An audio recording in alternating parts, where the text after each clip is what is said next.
understand why you insist on learning things the hard way, Trey, but you gonna learn. Oh yeah, you gonna learn.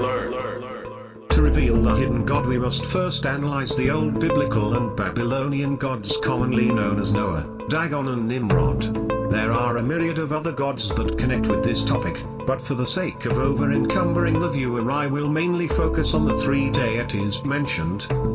Dagon, a god of the Philistines. The Etymologicum Magnum says that Dagon was Saturn, others say he was Jupiter, others say Venus, whom the Egyptians worshipped under the form of a fish. The derivation of the name Dagon, as that of a fish god, is from a fish. The Hebrew word Dagon signifies a fish, say the etymologists, from its fertility, and corn from its increase. We add that Dagon may at the same time allude to preservation, as a fish is preserved in the water, to preservation, as corn is preserved in the earth, both in reference to newness of life. For indeed Dagon is called Sidon, the god of corn, because he discovered bread corn, say the mythologists, and, no doubt, mankind received the use of bread corn from him. Dagon, says Sanchuniathon, was akin to Cronus, that is Saturn, but Saturn was also Noah, and thus, Noah is Dagon. Sanchuniathon also informs us that Dagon, after he had found out bread corn, and the plough, was called Zeus Aerotrios, the god of the plough. How exactly this points to Noah, who is described as a husbandman, that is a farmer, needs no remark. The Phoenician author Sanchuniathon also says Dagon means Sidon, that being the Greek word for grain. Sanchuniathon further explains, and Dagon, after he discovered grain and the plough, was called Zeus Aerotrios. The word aerotrios means plowman, pertaining to agriculture. Dagon was represented as a man with the tail of a fish. There can be no doubt that he was connected with the Canaanitish system, as Derceto or Atargatis, the same as Ashtoreth, was worshipped under a like mixed shape at Ashkelon. In form he is the same as the Assyrian god supposed to correspond to the Roman god Saturn. The Hebrew doctrines say this idol Dagon was made from the navel downward in form of a fish, but the navel upward in form of a man. This they collect from Samuel 5:4. The two palms of his hands were cut off upon the threshold. And furthermore they say, the idol Dagon had his name from the Hebrew dag, signifying in the holy language, a fish, according to which description we may English him, the Philistine Neptune. Others derive the name from Hebrew Dagon, signifying corn, and they say that he first invented the use of the plough, and corn, whence they translate him Jupiter Aerotrios. In this respect we call him the Philistines Saturn, because antiquity makes Saturn the first inventor of agriculture, and therefore paints him with an hook or scythe in his hand, as being the fittest hieroglyphic for agriculture. A description of the Saxon Caesar, or Saturn, is given, which declares him to be an old man, standing on a fish, with a basket of fruits and flowers in his right hand, and a wheel in his left.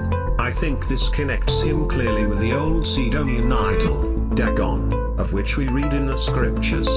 For the term Dagon implies corn of all sorts, and it is known that Saturn ruled over agriculture, and of course over corn. Hence, the fish on which Sita stands appears to be equivalent to the fishy parts, or lower parts, of Dagon.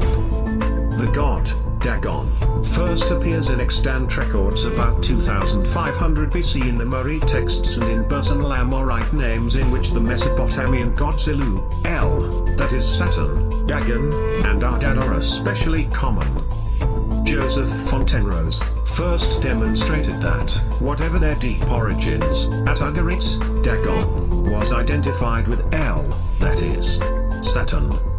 Dagon is likewise identified with Bacchus, the god of wine, who was known as Ichthys, the fish god, before Jesus was born. Alexander Hislop, author of the To Babylons, states that Jesus began to be popularly called Ichthys, that is, the fish, manifestly to identify him with Dagon. Greek Dionysus is the equivalent of Roman Bacchus, and both are known as gods of the wine and viticulture. And it is no secret the character of Jesus is always found around the symbolism of fish, bread, and wine. Transubstantiation is the change whereby, according to the teaching of the Catholic Church, the bread and the wine used in the sacrament of the Eucharist become, not merely as by a sign or a figure, but also in actual reality the body and blood of Christ. The Catholic Church teaches that the substance or reality of the bread is changed into that of the body of Christ and the substance of the wine into that of his blood, while all that is accessible to the senses remains unchanged. What remains unaltered is also referred to as the accidents of the bread and wine, but this term is not used in the official definition of the doctrine by the Council of Trent. The manner in which the change occurs, the Catholic Church teaches, is a mystery. The signs of bread and wine become, in a way surpassing understanding, the body and blood of Christ. Dagon equals fish, Saturn equals bread, Bacchus equals wine. And they further prayed to Saturn, "Give us this day our daily bread." Because the very name of Saturn was derived from the word satu, to sow, as corn is sown in the earth, and Sator, the sower. The Philistines had a god they called Dagon, from Dag equals a fish, and on equals the sun equals the fish sun, or the sun in Pisces. Just as Jesus, Ichthyes, personifies the sun in the age of Pisces.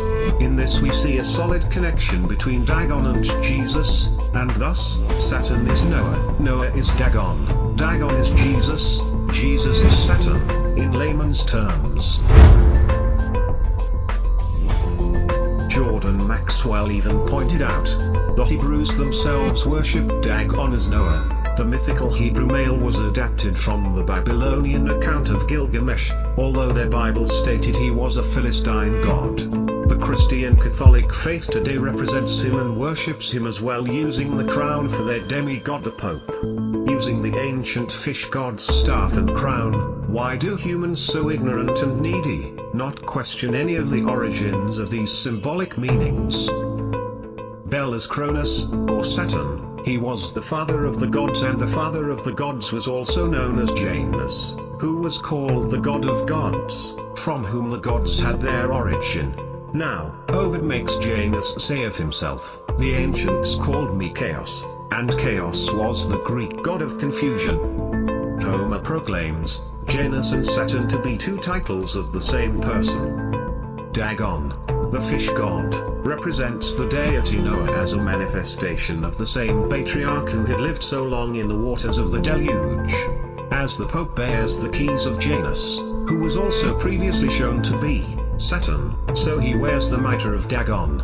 The two-horned mitre, which the Pope wears when he sits on the high altar at Rome and receives the adoration of the cardinals, is the very same mitre worn by Dagon, the fish god of the Philistines and Babylonians. Kronos or Saturn was no particular deity, but the universal numen of the whole world. This is plainly affirmed by Dionysius of Halicarnassus, where, commending the fertility of Italy, he writeth thus, "Wherefore it is no wonder, if the ancients thought this country to be sacred to Saturn, they supposing this god to be the giver and perfecter of all happiness to men, whether we ought to call him Kronos, as the Greeks will have it, or Cronus as the Romans, he being either way such a god as comprehends the whole nature of the world." But the word Saturn was Heterorean, which language was originally Oriental, and being derived from Hebrew Satur, signifies hidden, so that by Saturn was meant that hidden principle of the universe, which containeth all things, and he was therefore called by the Romans, Deus Laches, the hidden god, as the wife of Saturn in the pontifical books is Latia Saturni, and the land itself, which in the Heterorean language was Saturnia, is in the Roman Latium, from whence the inhabitants were called Latins, which is as much as to say, the worshippers of the hidden god. This is the same as the first principle of the Egyptian triad called Amun, which signifies hidden, or Jupiter Amun. Jupiter is visibly derived from the Hebrew word Jehovah, which was read differently Jehu or Jau, which signifies the being that is, the self-existent being. To this Jau was added the word father, or pater, and hence came Jau Pater, or Jupiter of the Romans. The Greeks translated the word Jau by Zeus. This word Zeus they changed into Dios, and by adding Pater called the supreme god Diospiter, the father of life. St. Austin himself concludes that according to this Varronian notion of Saturn, likewise, the pagan Jupiter and Saturn were really but one and the same Numen. Therefore, we may with good reason affirm that Saturn was another name for the supreme god amongst the pagans. It signifies that secret and hidden power, which comprehends, pervades, and supports the whole world. According to tradition, declares Dr. Hermann Hoey, Saturn, Nimrod, fled from his pursuers to Italy. The Apennine Mountains of Italy were anciently named the Mountains of Nemrod, or Nimrod. Nimrod briefly hid out at the site where Rome was later built. The ancient name of Rome before it was rebuilt in 753 BC was Saturnia, the site of Saturn's, Nimrod's, hiding. There he was found and slain for his crimes. Likewise, the worship of this hidden god is still prominent in the Catholic Church today.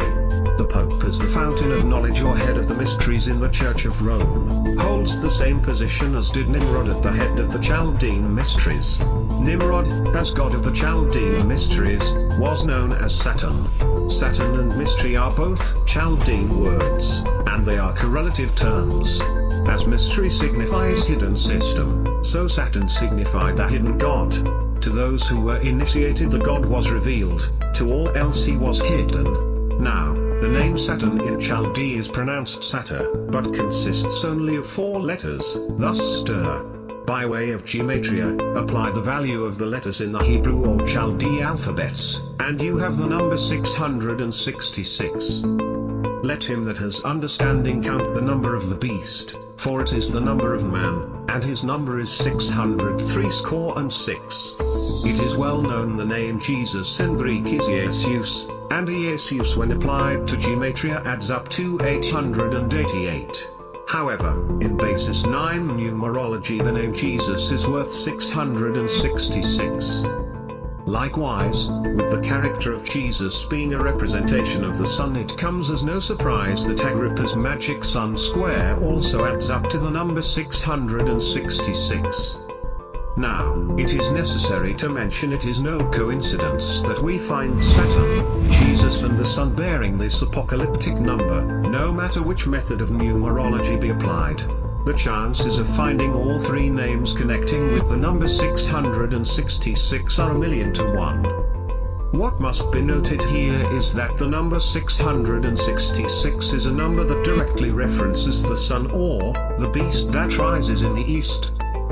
From the Babylonian standpoint, the god of Babylon and his successor, the Pope, bear the number 666, and the Pope represents the present Saturn at the head of the mystery of iniquity. The original name of Rome was Saturnia, the city of Saturn. It was probably so named by the representative of the mystery of Babylon, who was stationed on Capitol Hill long before the fabled founding of Rome. The Pope, as the head of the mysteries of the Church of Rome, requires the services of the Church of Rome to be in the Latin language, and calls his church the Latin Church. Saturn and Latinos have precisely the same exact meaning. Latin is from the Greek Platinos, which is synonymous with Saturn, and each belong to the hidden one or the god of mystery. Apply the value of the letters in the Greek alphabet and you have Latium, Latinus, the Roman form of the Greek Platinos, and Latio, to lie hid, all alike come from the Chaldean, Lat, which has the same meaning. The name, Lat, or the hidden one, had evidently been given, as well as Saturn, to the great Babylonian god. This is evident from the name of the fish Latus, which was worshipped along with the Egyptian Minerva, in the city of Latopolis in Egypt, now Esna, that fish Latus evidently just being another name for the fish god Dagon. We have seen that Ichthys, or the fish, was one of the names of Bacchus, and the Assyrian goddess Atargatis, with her son Ichthys, is said to have been cast into the lake of Ascalon. If then, the Pope is as we have seen, the legitimate representative of Saturn, the number of the Pope, as head of the mystery of iniquity, is just 666. But still further, it turns out, as we have seen, that the original name of Rome itself was Saturnia, the city of Saturn. This is vouched to like by Ovid, by Pliny, and by Aurelius Victor. Thus, then the Pope has a double claim to the name and number of the beast. He is the only legitimate representative of the original Saturn at this day in existence, and he reigns in the very city of the Seven Hills where the Roman Saturn formerly reigned, and from his residence in which, the whole of Italy was long after called by his name, being commonly named the Saturnian land. But what bearing, it may be said, has this upon the name Lady Nose, which is commonly believed to be the name of the beast? Much. It proves that the common opinion is thoroughly well founded. Saturn and Lady Nose are just synonymous, having precisely the same meaning, and belonging equally to the same god.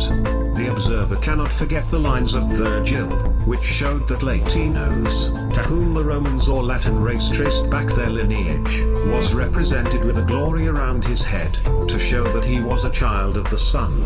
Thus then, it is evident that, in popular opinion, the original Lady Nose had occupied the very same position as Saturn did in the mysteries, who was equally worshipped as the offspring of the sun.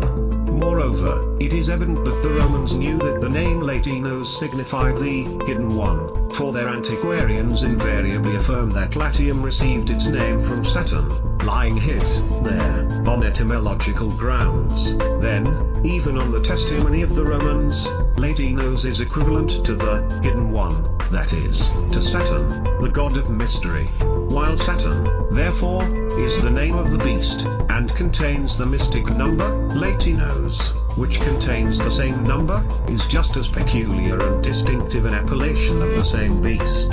The Pope then, as the head of the beast, is equally Lady Nose or Saturn, that is, the head of the Babylonian mystery. When, therefore, the Pope requires all his services to be performed in their Latin tongue, that is as much as to say that they must be performed in the language of mystery. When he calls his church the Latin Church, that is equivalent to a declaration that it is the Church of Mystery. Thus then, by this very name of the Pope's own choosing, he has with his own hands written upon the very forehead of his apostate communion its divine apocalyptic designation, Mystery Babylon the Great. The Pope, therefore, undoubtedly bears the number of the beast, or that man of sin.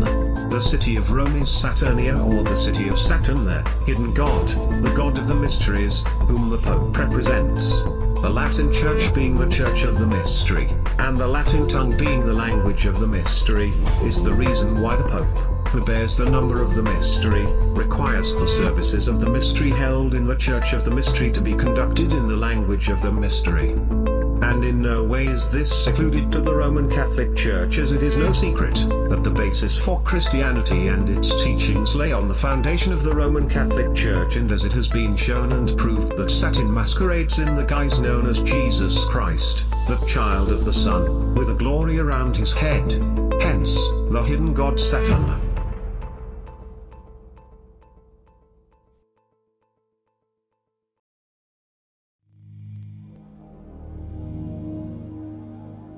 According to ancient Greek poets, philosophers, and historians, the present age is just a shadow of the former epoch, called the Golden Age of Kronos. But who was this ancient god, Kronos? All Greek astronomical traditions agreed that Kronos was the planet Saturn.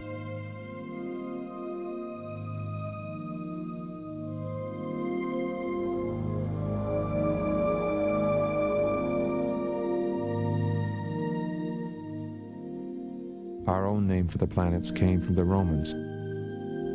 In unison, Roman poets and historians insisted that in a former time Saturn had ruled as a god-king, producing a paradise on earth. It would be almost impossible to overstate the power of this memory among the different cultures.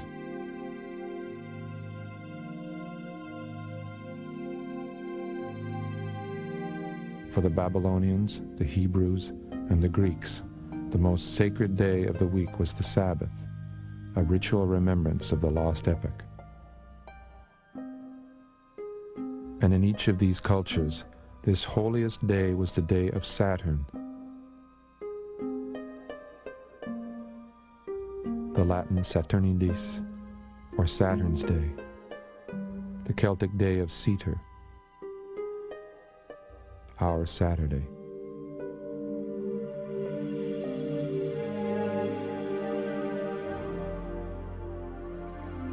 But the Golden Age did not last. In the myths of Quetzalcoatl, of Ra and of An, of Kronos and of Saturn, the Golden Age does not just come to an end, it ends violently.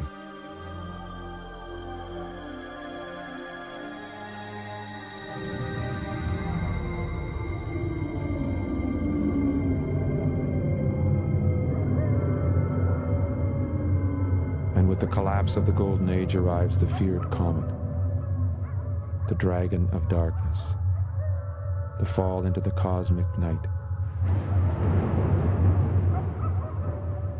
the clash of the titans.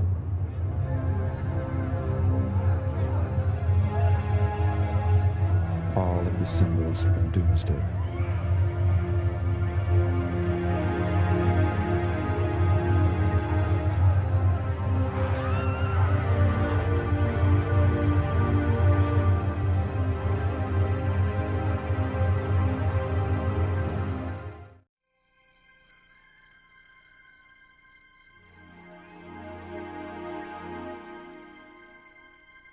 Sunrise.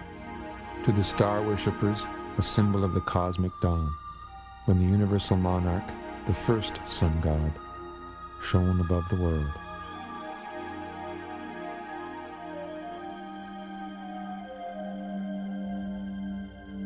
The ancient Greeks called their sun god Helios. We assume they were referring to the sun we know, the sun that rises in the east and sets in the west. But in the earliest Greek manuscripts, Helios was the name of the planet Saturn. And the Greeks were not alone. The Babylonian Shamash, always translated as sun, was identified as Saturn. So also the Egyptian Ra, the Hindu Surya, the Latin Sol.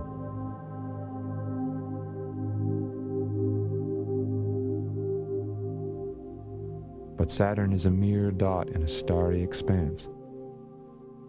What could have caused the first star worshippers to celebrate that minute speck as the sun?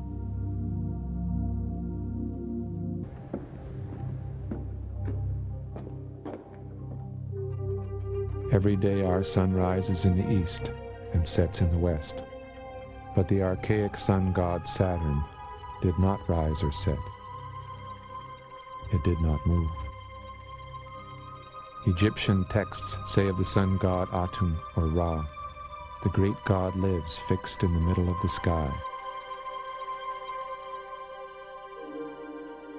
Surprisingly, the Babylonians used almost exactly the same language to describe the sun god Shamash in the stationary center of heaven. For an earthbound observer, there is only one motionless spot in the sky, the celestial pole.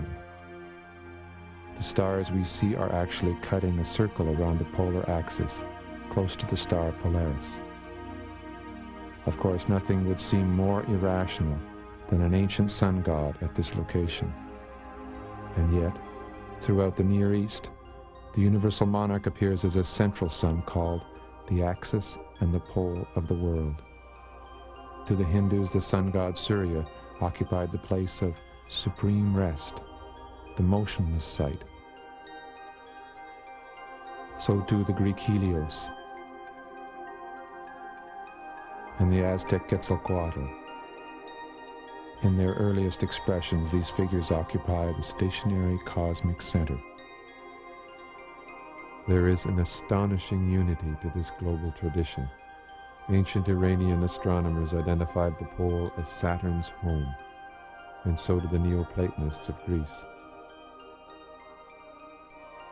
Roman poets remembered Saturn as the steadfast star, and Chinese astronomers recalled that, in the beginning, Saturn was the arch premier at the celestial pole.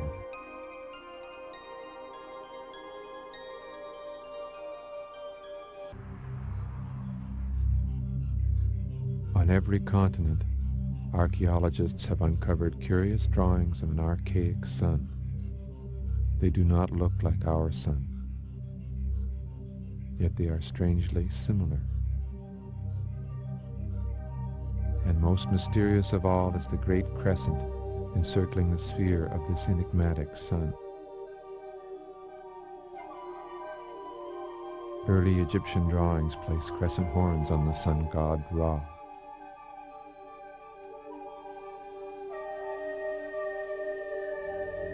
In Mesopotamia, the crescent is repeatedly drawn wrapped around the sun god Shamash. A crescent horn turning in the sky. The image appears throughout the world. A vast crescent, unlike anything in our own sky today.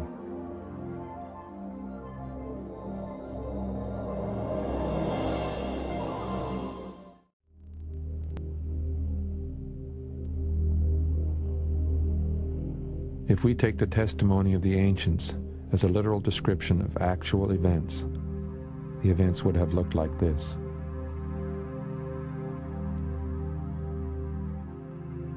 The earth moved in a congregation of planets appearing as immense forms in the sky. Saturn was seen as a huge, stationary body at the celestial pole. Venus appeared squarely in the center of Saturn, and Mars appeared inside of Venus. Jupiter was there also, but hidden by Saturn. The entire system moved through a diffuse cloud of gas, illuminated by our sun. On Earth, this meant that there was no clear distinction of day and night. At an early juncture, gaseous material or dust stretched from Venus towards Saturn. In periods of stability, these radiating streams appeared as a three-pointed and a four-pointed star-like pattern. Over time, the surrounding cloud dissipated. A more clearly defined cycle of day and night began. A bright crescent appeared on Saturn, created by light from our sun. As the Earth rotated on its axis, the crescent visually turned around the polar center.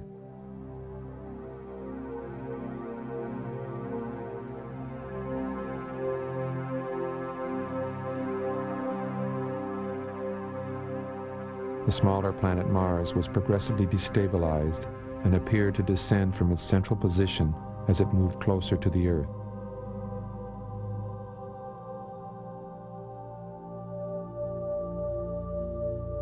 It returned to the central position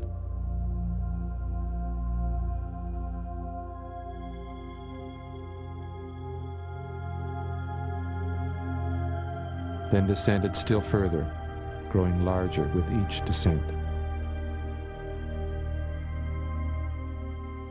When it visually dropped below Venus, a stream of material was seen stretching between Mars and Venus. As it continued to descend, gas and dust began to extend towards Earth. Lateral displacements of both Venus and Mars occurred. Gas, ice, and debris spiraled between the two planets.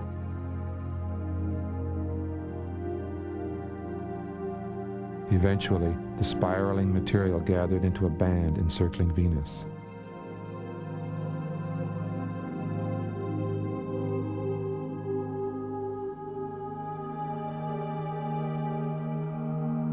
As the planetary system moved through space, the appearance of the band changed dramatically.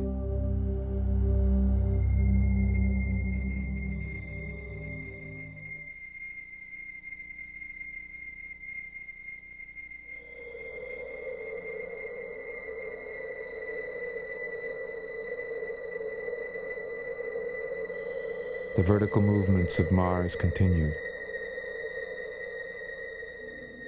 Atmosphere and other material stretching toward the Earth with each descent.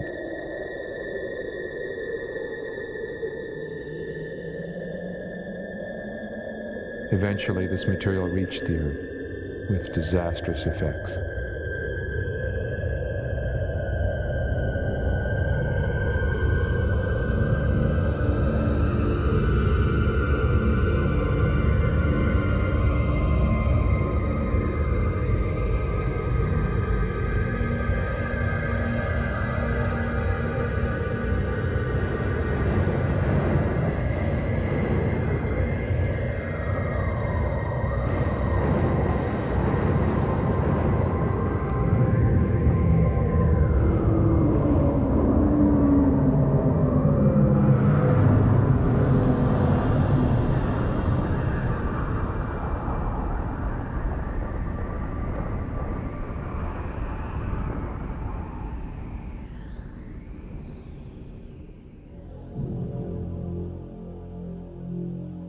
When the skies cleared, Mars was seen moving away, a stream of gas and dust stretching upward, with Mars appearing as the apex of the illuminated column. The band encircling Venus gradually opened.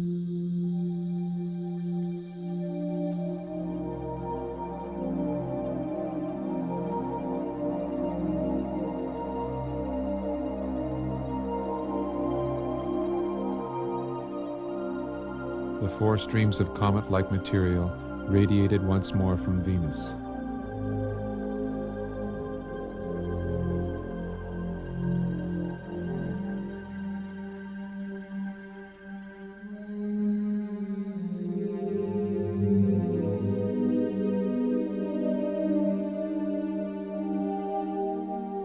And material stretching from Mars to Earth retreated up the polar axis.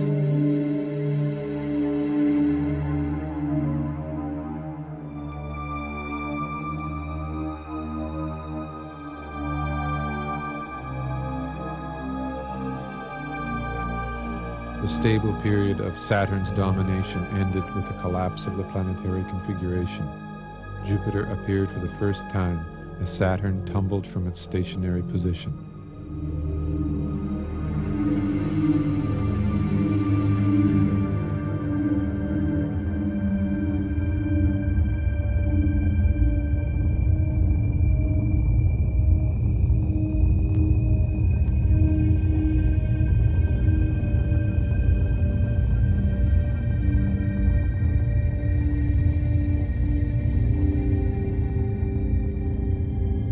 These events were followed by a period of great confusion and upheaval.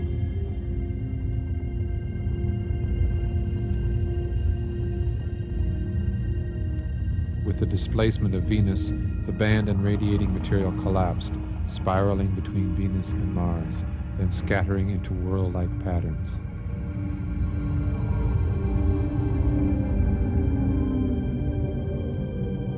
There was a temporary renewal of the configuration, now visually dominated by Jupiter.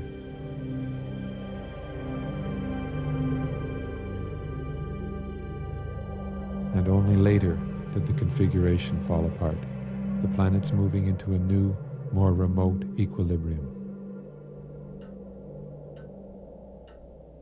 First Mercury, then Venus, Earth, and Mars, Jupiter, then Saturn, Uranus, Neptune, and finally distant Pluto. In the ancient planetary system, 5 planets must be reckoned with.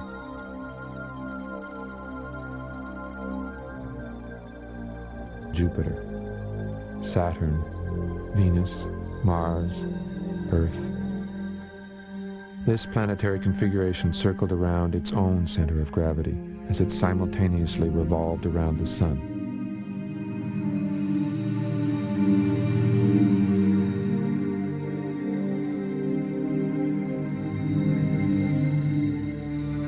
The planets were extremely close together, interacting with each other gravitationally. In this collinear system, the planets stayed in line.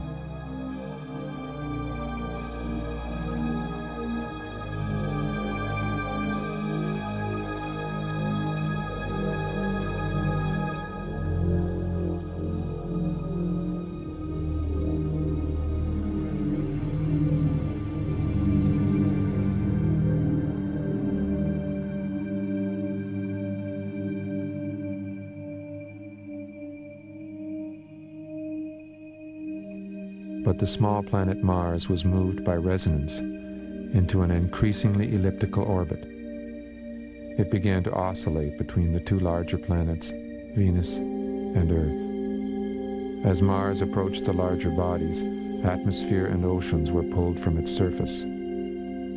Clouds of water, gas, and dust scattered into the surrounding space, then were pulled and stretched between the planets. The alignment grew progressively more unstable, leading to displacement of Venus, Mars, and presumably the Earth.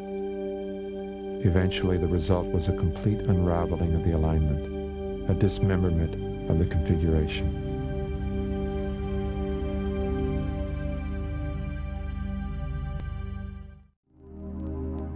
The myths begin with the timeless epoch before the fall, before time-keeping references, before seasons, before the cycle of day and night.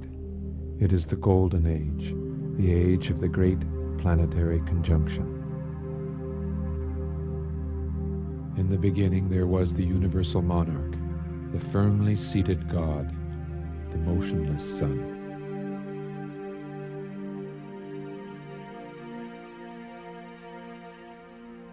A God remembered as the great sphere of heaven, when the heaven was close to the earth.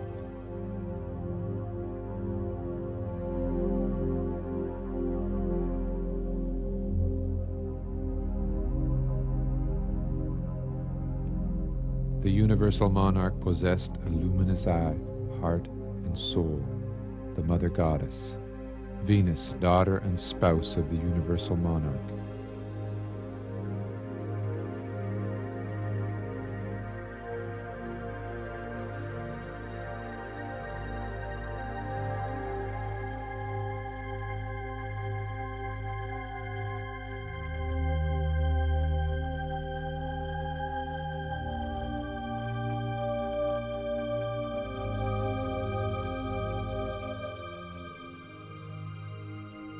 Within the womb of the goddess resided the unborn hero, Mars, heart of the heart, pupil of the eye.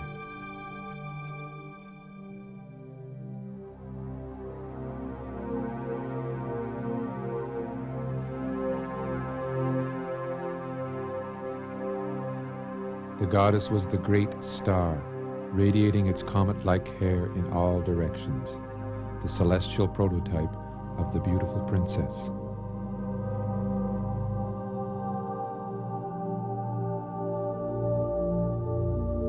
She was the glory of heaven, the animating flame giving life to the ancient sun god. Her place was squarely in the center of the sun. This produced the great wheel of the sun, with the goddess as the nave and the hero as the axle.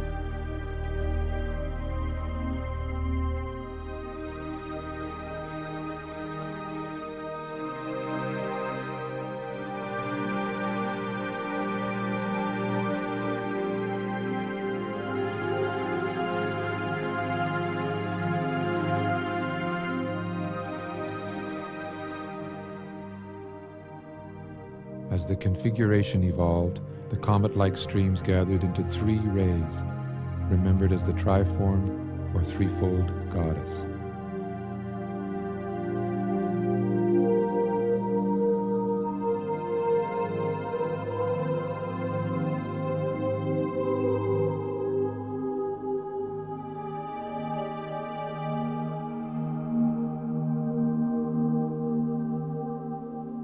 Later, this same comet-like material presented four streamers or rays, giving the wheel its four spokes, four luminous winds, four life-bearing streams, four flaming arrows launched into the four directions, and the four pillars of heaven.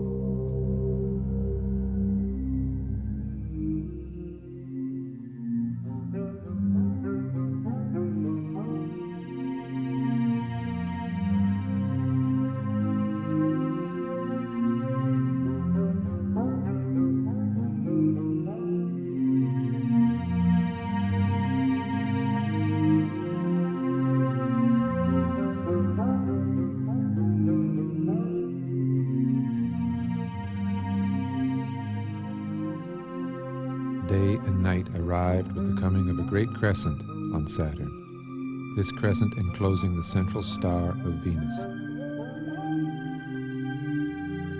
Saturn's crescent horns provided the celestial timepiece for the daily cycle, fading against a brightening sky as they rose to the right.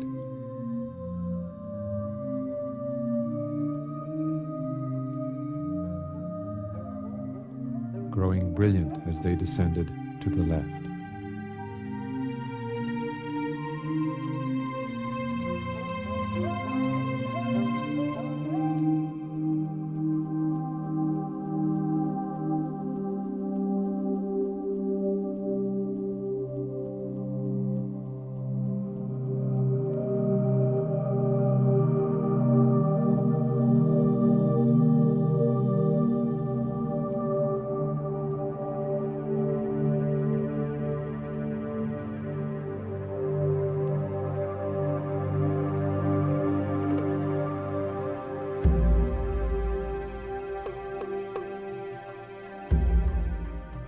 The hero was born from the womb of the mother goddess and wore the goddess as a conical crown.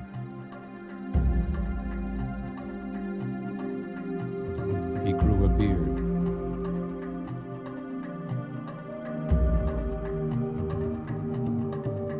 His tongue protruded.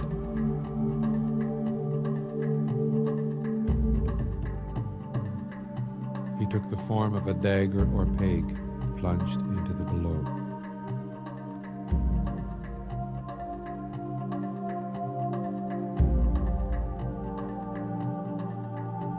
The hero consorted with the goddess, re-entering the goddess' womb as the impregnating seed, then emerging again in a new incarnation, as both the goddess and the hero broke away from their original axial positions. The reborn Mars wore a spiraling sidelock, which was the goddess herself now taking on her serpentine aspect.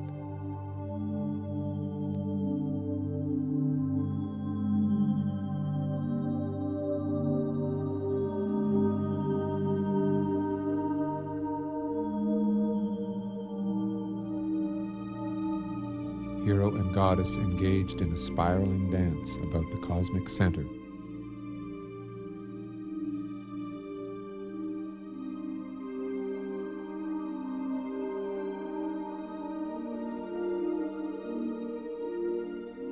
The serpent tail wrapped itself around Venus to produce a band presenting the form of a great eye,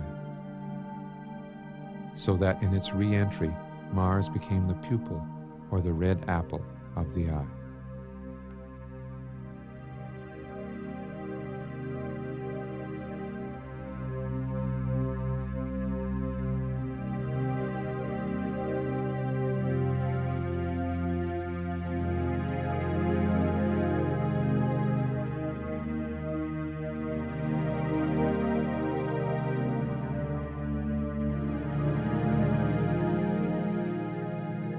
Saturn's golden age was interrupted by catastrophe, when the enclosure of the gods was sealed shut.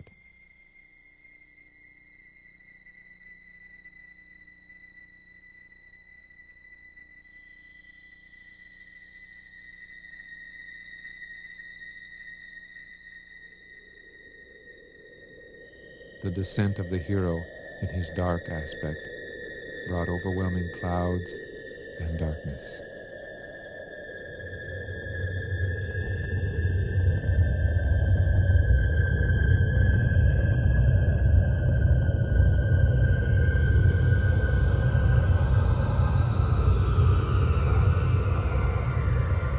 This was the underworld journey, the archetypal ordeal of the hero, and for the earth, a deluge of fire and water.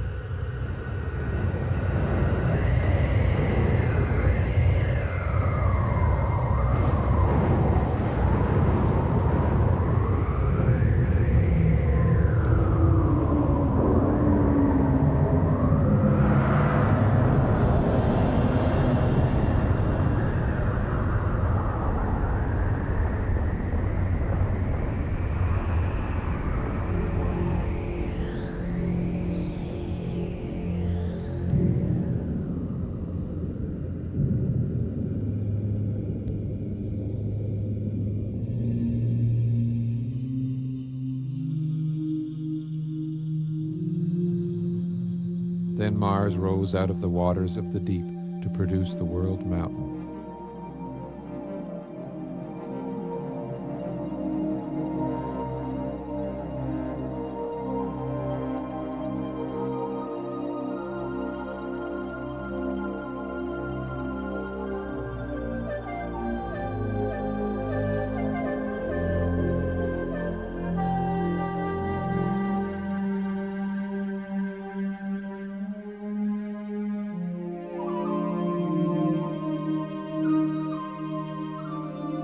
The opened eye of Venus formed the rim of the great world wheel, the fiery body of the encircling serpent.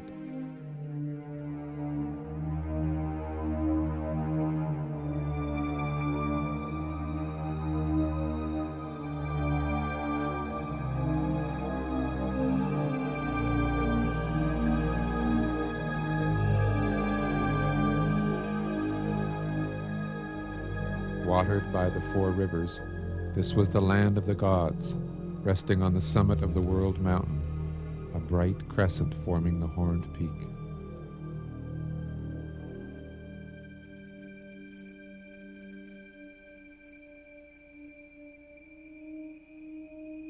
The mountain of Mars became the mooring post of the turning sky. The column of wind or water rising along the world axis.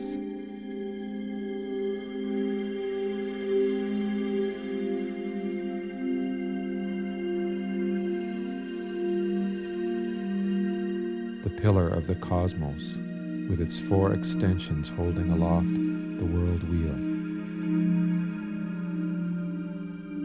But the ancient paradise did not last. The hero spirited away the goddess, or stole the heart of the universal monarch, who tumbled from the summit of heaven.